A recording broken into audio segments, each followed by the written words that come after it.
एक लड़का क्रिकेट खेल रहा होता है, तभी उसका एक दोस्त आता है और उससे कहता है कि भाई जाओ देखो तुम्हारी माँ कुछ गलत काम कर रही हैं। और वो ये थोड़ा सुन के, ये बात सुन के वो थोड़ा असहज हो जाता है और वो फिर जाता है अपने घर पे, देखता है तो उसकी माँ सच में एक उसके घर में एक किराएदार रहता था जिसके साथ अवैध अवस्था में रहती है। लेकिन वो थोड़ा छुप कर देखता है, उसकी माँ उसे देख नहीं पाती है। वो थोड़ा गुस्सा हो जाता है और गुस्से में जाके वो सो जाता है। फिर शाम को उठता है तो उसकी माँ पूछती है क्या हुआ बेटा, क्या तुम्हारी तबीयत खराब है? बेटा कहता है नहीं मेरी तबीयत खराब नहीं है, बस ऐसे ही मुझे थोड़ा सा टेंशन है, चक्कर आ रहा है। ये बोलकर वो जाके सो जाता है। फिर से खाना वाना खा के माँ खाना वाना बनाती है, फिर से उसे जगाती है। फिर वो खाना वाना खाता है, फिर सो जाता है। वो गुस्से में फिर रात को उठता है और एक छुरी लेता है। छुरी से जाके अपने उस किराएदार के कमरे में जाता है, फिर उसके गले पे ऐसा वार करता है कि उसको चीखने और चिल्लाने का भी मौका नहीं मिलता है। फिर उसके बाद वहाँ से निकलता है और जाता है अपनी माँ के कमरे में। फिर वैसे ही जैसे उसने अपने किराएदार के गले पे वार किया था, वैसे ही अपने माँ के गले पे वार करता है। उसकी माँ को भी चिल्लाने और चीखने का मौका नहीं मिलता है। फिर वो थोड़ा असहज जाता है, उसके बाद थोड़ी देर बैठा रहता है। फिर अपने पड़ोसी के घर पे जाता है और दरवाज़ा खटखटाता है ज़ोर ज़ोर से। रात के करीब 12-1 बजे के आसपास वो दरवाज़ा खड़ा, तभी वो लोग बाहर निकलते हैं और बाहर निकल के फिर कहते हैं क्या हुआ? तो वो अपना पूरी कहानी बताता है कि ऐसे ऐसे मैंने ऐसे कर दिया है। तभी वो 112 नंबर पर कॉल किया जाता है। फिर वो पुलिस आती है, फिर उस लड़के को लेके जाती है। ये कहानी है मेरठ की, जहाँ पर एक छोटा सा परिवार रहता था, जिसमें एक पिता रहता थे और एक बेटा रहता था और एक उसकी माँ रहती थी। कुछ अरसे पहले किसी वजह से वो सामान लाने गया था और लड़के के पिता बाहर जाते हैं सामान लाने, जिनकी सड़क दुर्घटना में मौत हो जाती है। फिर उसका एक चाचा रहता है, लड़के का चाचा, जिस उषा देवी का देवर रहता है, जो ट्रक चलाता है। तो ऐसा कहीं करके 2 साल कैसे भी करके बीत जाते हैं। फिर उषा देवी अपने देवर से कहती है कि मैं तुम्हारे घर पे रहती हूँ, मुझे कुछ खर्चे बर्चे, तुम भी मेरे रिश्तेदार हो, मुझे आपको कुछ खर्चा बर्चा देना चाहिए। यह सुनकर उसका देवर पंकज कुमार उसे महीने के 2,000 रुपये हमेशा दिया करता है। फिर 2000 से, आज के ज़माने में 2000 से खर्चा चलना बहुत ही मुश्किल था। कैसे भी करके वो घर का खर्चा चला रही थी उषा देवी। फिर एक दिन रिंकू आता है, माँ से कहता है माँ स्कूल में जो है 1000 फीस लगी है, वो देना है। ये सुनकर उसकी माँ थोड़ा असहज हो जाती है, क्योंकि उसके पास पैसे नहीं होते और उसका देवर इतना पैसा देता था कि जिससे घर के खर्चे तो बहुत ही मुश्किल से चलते थे। फिर वो जाती है पड़ोस में, एक पिंकी देवी नाम की एक महिला होती है, जाके उससे पड़ोस में उससे उधारी मांगने की कोशिश करती है। लेकिन वो मना कर देती है, बोलती है तुमको तो मालूम है मेरे हालात कैसे हैं, मैं किस अवस्था में ज़िंदगी गुजार रही हूँ। ये बोल के वो मना कर देती है। लेकिन फिर से रिक्वेस्ट करने पर वो 1000 रुपये दे देती है। 1000 देने के बाद वो उसे सलाह देती है कि तुम्हारा देवर है जो, तुम क्यों नहीं उससे शादी कर लेती हो। यह सुनकर वो अपने मन ही मन में सोचते हुए घर पे आती है और सोचती है कि अगर मैं अपने देवर से शादी कर लेती हूँ तो वो अच्छा कमाता भी है, शायद हमारी ज़िंदगी ऐसे ही कट जाएगी।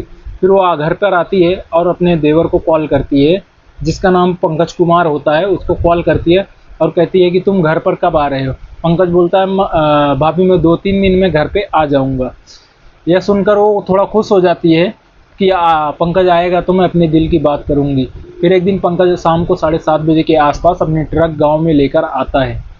जब वो ट्रक लेके गांव में आता है तो रात को ही आता है, तो भाभी उसकी घर पे खाना वाना बनाई रहती है, लेकिन वो खाना वाना नहीं खाता है। कहता है मैं आज खाना खा के आया हूँ बाहर से। वो रात को अपना बैग वैग रख के उसकी पड़ोसी जो पिंकी देवी होती है, वो महिला देखने में खूबसूरत थी और जवान थी। तो उसका और उसके देवर का थोड़ा पहले से ही कुछ अफेयर था, चल रहा था। और उसके पिंकी कुमारी का चरित्र भी ऐसा था कि गांव के सारे अमीर मर्द जो है उसके पास अपने रातें रंगीन करने के लिए आया करते थे। वही पंकज कुमार भी उस रात वो पिंकी देवी के घर पे चले जाता है, अपनी रातें रंगीन करता है। फिर वो सुबह आता है तो सुबह उसकी भाभी बात करती है, कहती है देखो इतने पैसे में घर चलता नहीं है मेरा, और तुम शादी मत करो, तुम शादी मुझसे ही कर लो। अपना क्या है, इतना एक छोटा सा परिवार भी है, गुजारा भी सही से हो जाएगा। पंकज ये बात सुनकर थोड़ा खुश हो जाता है और मन ही मन मुस्कुराने लगता है। फिर वो शादी ना करके पहले से ही अपनी भाभी के साथ अवैध संबंध बनाने लगता है। 1 दिन होता है, 2 दिन होता है, 3 दिन होता है, ऐसे ही सिलसिला चलते रहता है। ये बात उसके बेटे को भी पता चल जाती है, जिसका नाम रिंकू होता है, उसको भी ये बात पता चल जाती है। लेकिन पंकज जो है बिना शादी के ही अपनी भाभी के साथ अवैध संबंध बनाने लगता है। फिर भाभी एक दिन डिमांड करती है कि तुम जो सारे पैसे रखे हो वो पैसे हम लोग को दे दो, अब किसके काम आएगी, क्योंकि तुम्हारी शादी अब मुझसे ही होने वाली है। पंकज कहता है हाँ ठीक है भाभी, मैं 2-3 दिन में वो पैसे आपको निकाल के दे दूंगा सारे। ऐसा करके वो कुछ दिन तक और अपनी भाभी के साथ अवैध संबंध बनाता है और गलत इस्तेमाल करता है। फिर एक दिन सुबह उठता है पंकज और भाभी को कहता है भाभी मैं जा रहा हूँ आज, सेठ ने मुझे कॉल किया है और मुझे यहाँ से जाना होगा। तो उसकी भाभी नाराज़ हो जाती है और कहती है तुमने मुझे पैसे भी नहीं दिए और तुम ऐसे ही चले जा रहे हो और तुम शादी नहीं करना। बोला मैं आज फिर वो पंकज कुमार कहता है मैं आज के बाद इस घर में कभी नहीं आऊँगा, तुमको जो करना है तुम वो करो, और मैं जो तुम्हें 2000 पैसे देते थे खर्चे के लिए अब मैं वो भी नहीं दूंगा। इससे परेशान होके उषा देवी परेशान हो जाती है। फिर वो अपने काम काज के लिए थोड़ा बाहर इधर उधर देखती है कि वो अपने काम की तलाश में, अपनी रोजी रोटी की तलाश में निकल जाती है। अपने बेटे को बता देती है मैं खाना बना के रखी हूँ, मैं आज काम ढूंढने जा रहा हूँ, तुम अपना शाम को आना स्कूल से तो खाना खा लेना। ये बेटा चला जाता है स्कूल, माँ निकल जाती है काम काज ढूंढने के लिए। वो अपने गांव से 2 किलोमीटर दूर एक कोई कारखाना होता है जहाँ पर वो काम करने के लिए जाती है, जहाँ पर उस कारखाने का मालिक उसे सुबोध कुमार मिलता है। सुबोध कुमार पहले तो मना करता है, लेकिन बहुत ही रिक्वेस्ट करने पर वो उसको देखकर बोलता है, वो अपनी आप बीती बताती है कि मेरे पति नहीं है, मेरे साथ ऐसा हुआ, मेरे घर पे कुछ ऐसा मुसीबत है। तो सुबोध कुमार तो पहले मना करता है, लेकिन वो उसके ऊपर गंदी नज़र डालता है और गंदी नज़र डाल के इसी के लिए उसको अपने कारखाने में काम पे रख लेता है। फिर उसके साथ धीरे धीरे वो गलत बर्ताव करता है, उसको पैसे भी देते थे, जिससे उषा देवी के भी चाल चलन थोड़ा पैसे मिलते थे, तो उषा देवी को भी बुरा नहीं लगा, उसके भी चाल चलन थोड़ा बिगड़ जाते। ऐसे ऐसे करके वो उषा देवी को इस्तेमाल करता था, उसके साथ अवैध संबंध बनाता था। कुछ दिन तक ये सिलसिला ऐसे ही चलता रहा। फिर वहाँ एक आकाश कुमार नाम का एक लड़का आता है काम पर, जो उषा देवी को चाची कह के बुलाता था। कुछ दिन तक वो आया, कुछ दिन तक काम करता है, चाची चाची कह के काम करता रहता है। तभी एक दिन कहता है चाची मैं रहने के लिए रूम ढूंढ रहा हूँ, अगर आपके आसपास कहीं खाली होगा तो मुझे बताना। उषा देवी कहती है तुम क्यों नहीं मेरे घर पे ही रह लो, मेरे घर पे एक कमरा है खाली रहता है, किराए पे तुम ही ले लो।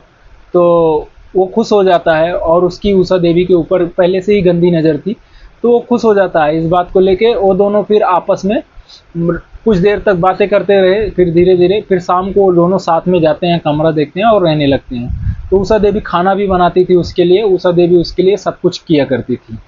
तो कुछ दिन तक ऐसे ही सिलसिला चलता रहा। अचानक से फिर एक दिन अचानक क्या ऐसा होता, उषा देवी कहती है कि आज तुम भी काम पे मत जाओ, आज हम भी काम पे नहीं जाएंगे। ये दोनों काम पर नहीं जाते हैं और ये दोनों एक कमरे के अंदर अवैध संबंध बनाते हैं, जिससे रिंकू का दोस्त विकास देख लेता है। देखकर वो क्रिकेट खेल रहे रिंकू को जाके बताता है। तभी रिंकू गुस्से में आता है और आके वो भी अपनी आंखों से ये गंदा घिनौना कृत्य देख लेता है और वो गुस्सा हो जाता है। गुस्से में वो अपनी आपा खो देता है, लेकिन वो जाके उस टाइम पे वो जाके सो जाता है। फिर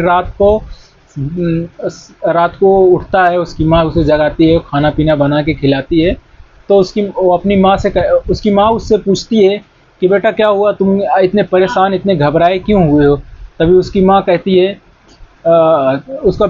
तभी रिंकू कहता है नहीं माँ कुछ नहीं, ऐसे ही थोड़ा सर दर्द है, ऐसा कुछ प्रॉब्लम है। ये बोल के वो आता है, सो जाता है। फिर शाम को जब 6 बजे 7 बजे के आसपास खाना बनता है तो माँ उसको बुलाती है और आकाश कुमार को बुलाती है। सब लोग साथ में बैठ के खाना खाते हैं। तभी शाम हो जाती है और फिर सब लोग अपने अपने जगह पे सोने चले जाते हैं। ये रिंकू जो होता है एक अपने पास तेज धार वाली चाकू लेके रखा होता है, देखता रहता है। जब सब लोग एकदम सो जाते हैं, पहले वो आकाश के कमरे में जाता है, देखता आकाश सो रहा है तो उसकी गले पे ऐसा वार करता है जिससे आकाश कुमार बिना चीखे चिल्लाए ही उसकी मौत हो जाती है। फिर वो अपने कमरे में आता है, देखता है माँ उसकी सो रही है, फिर उसकी भी गर्दन काट देता है और उसकी भी बिना चीखे और चिल्लाए मौत हो जाती है। ये कुछ देर तक ऐसे ही बैठा रहता है कमरे में, सोचता रहता है। फिर अचानक ये डर जाता है। उसके बाद अपने पड़ोस में जाता है। पड़ोस में जहाँ उसको मिलते हैं, उस सुनील नाम के उसके पड़ोसी होते हैं, जाके उनके घर पे बताता है कि मेरे साथ ऐसे ऐसे हो गया है। तभी वो 112 नंबर पर कॉल करते हैं और अपनी पुलिस को बुलाते हैं और उस लड़के को, रिंकू को, पुलिस के हवाले कर देते हैं। पुलिस पुलिस इस केस की छानबीन करती है। वो सब कुछ सीधा सीधा बता देता है कि ऐसा ऐसा हुआ था, मैंने इसलिए अपनी माँ को मारा और इसलिए मैंने उस अपने किराएदार को भी मारा। तो दोस्तों, अभी उसको पुलिस बाल सुधार गृह में रखे हैं, जिसकी उम्र 13 साल ही थी। तो दोस्तों, इस वीडियो में अगर आपको कुछ भी गलत या सही लगा हो तो हमें कमेंट में ज़रूर बताएं। मिलते हैं अगली वीडियो में। तब